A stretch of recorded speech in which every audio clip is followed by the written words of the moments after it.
सार्वजनिक व्यय या पब्लिक एक्सपेंडिचर।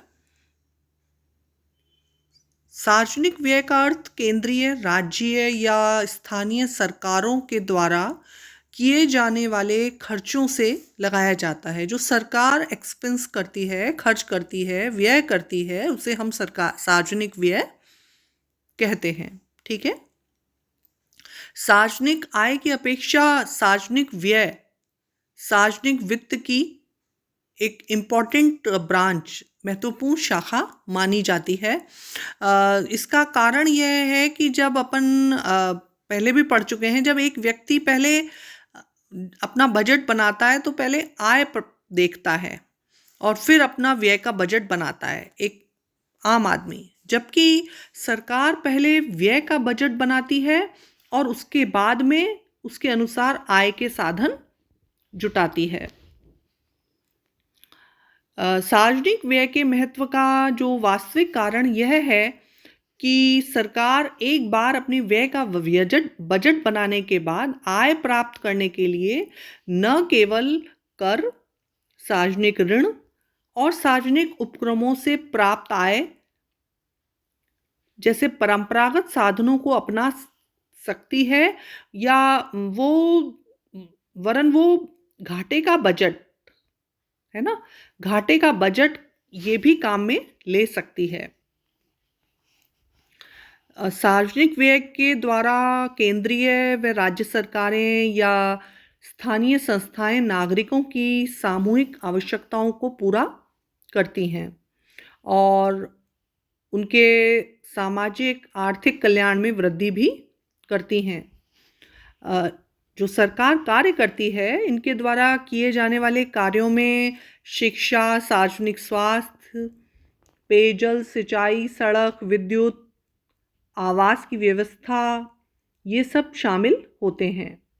और अब आज के समय में तो राज्य के आर्थिक कार्य बहुत बढ़ गए हैं, इसलिए सार्वजनिक व्यय का महत्व भी काफ़ी बढ़ गया है।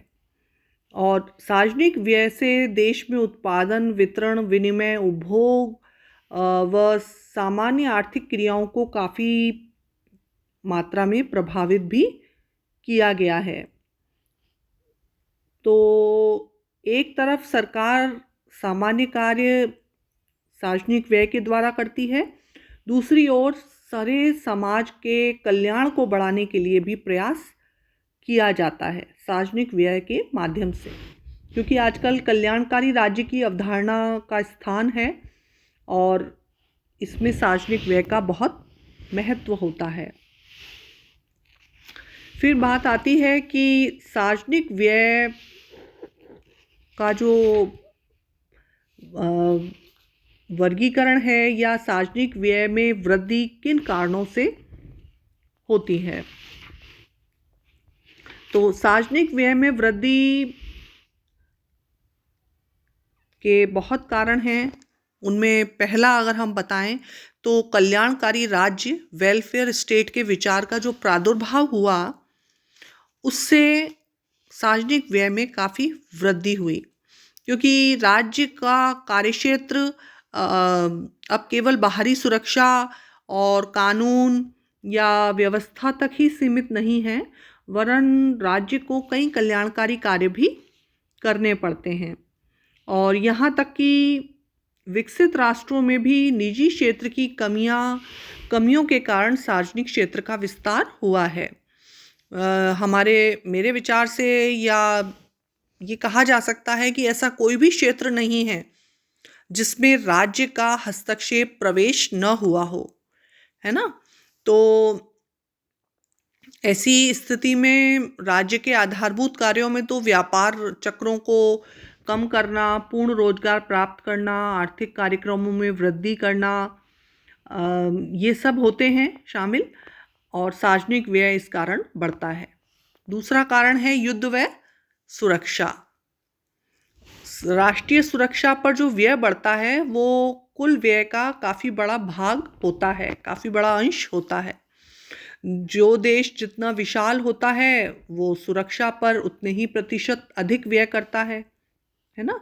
तो इस वजह से भी युद्ध कि या सुरक्षा के दृष्टिकोण से भी ये काफ़ी सार्वजनिक व्यय काफ़ी बढ़ जाता है।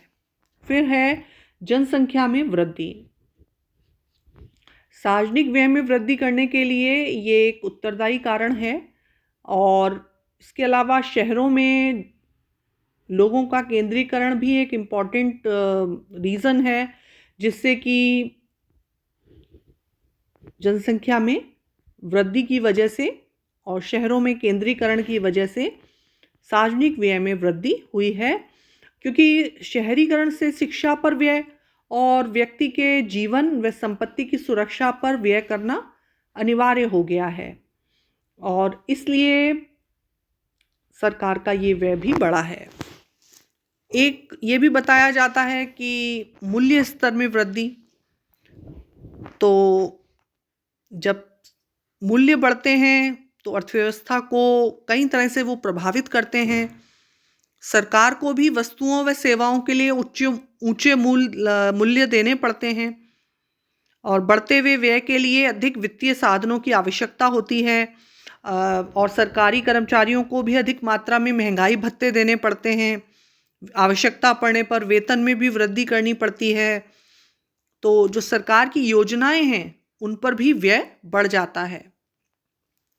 ये माना जाता है कि 1930 की जो महामंदी आई उसके बाद भी सार्वजनिक व्यय में काफ़ी वृद्धि हुई, क्योंकि कीन्स ने ये कहा कि सरकार को हस्तक्षेप करके, है ना, सरकार को हस्तक्षेप करके मंदी को दूर करना चाहिए। मतलब उन्होंने सरकारी हस्तक्षेप की आवश्यकता को बढ़ावा दिया, और उसके बाद से सरकार कृषि, उद्योग, व्यापार हर एक क्षेत्र में हस्तक्षेप करती है, और पूर्ण रोजगार के लिए भी जो दायित्व है वो सरकार का है, तो वो सार्वजनिक व्यय को बढ़ावा देता है। इसके अतिरिक्त हम कह सकते हैं कि प्रजातांत्रिक संस्थाएं जो हैं, जैसे सरकार के कई व्यय ऐसे होते हैं जो प्रजातंत्र के नाम पर करने पड़ते हैं, जैसे राष्ट्रपति के पद की परंपरागत परिपाटियों को निभाने के लिए किया गया व्यय, विधान सभाओं पर व्यय, दूसरे देशों से कूटनीतिक संबंध बनाने के लिए व्यय, ये सब व्यय क्या हैं? प्रजातांत्रिक संस्थाओं पर किए गए व्यय के अंतर्गत आते हैं। इसी तरह IMF, UNO, संयुक्त राष्ट्र संघ या जो और दूसरी अंतर्राष्ट्रीय संगठन हैं, उनके सदस्य होने के लिए भी सदस्यता शुल्क देना पड़ता है, चंदा देना पड़ता है, तो इन सब का व्यय भी बढ़ता है।